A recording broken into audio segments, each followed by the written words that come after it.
Push-ups are great for symmetrical upper body strength. But when you're moving or playing sports, things don't work that way. You're reaching, twisting, shifting your weight, and your strength has to hold up when the load moves across your body, not just through it. That's where the Spider-Man push-up comes in. Try this quick test with me so you can see what I mean. Follow along with me for a second. Start in this position. This is the A-frame. Now you're going to step one hand forward, then bring the opposite foot forward. Drop your heels to the side, and your body will naturally twist a bit. Lower down like a push-up, then press back up. Great, that was your warm-up. Now, here's the test. Try it again, but slow the descent. The key point here is to keep your elbows tucked in. As you lower, I want you to pay attention to where things start to fall apart. Maybe your hips shift. Maybe your shoulders move around a bit. At the point where you feel that, well, that's your measuring stick. That's the lowest point you can control for now. A simple way to check yourself here is to pay attention to your elbows and your hips. If your elbows start to flare and your hips start to drop, you've gone past the range you can control. So check this out. This is a sloppy rep, and this is a solid rep. Notice what's happening with my elbows and my hips.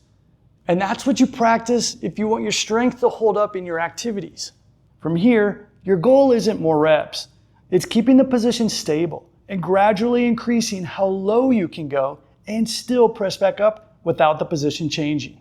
And one thing I want to emphasize here, the goal isn't just getting all the way down to the floor.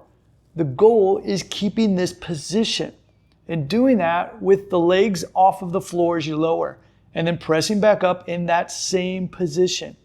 So don't cheat yourself by just trying to get to the floor and back up any old way. Keeping this solid position is what's actually going to make you stronger. So again, only go as low as you can while maintaining good form. Once you've found that sticking point, that's what you want to start working on.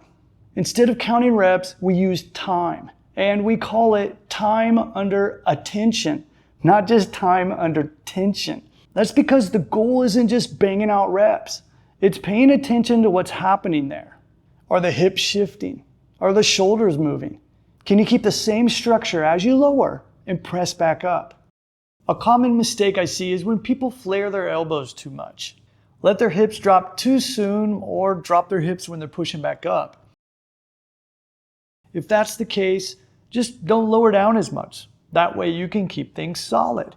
And with practice, you'll get lower, which means you're getting stronger.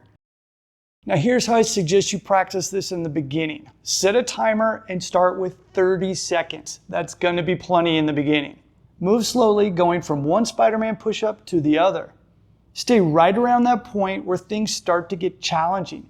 Your job during that time is simple.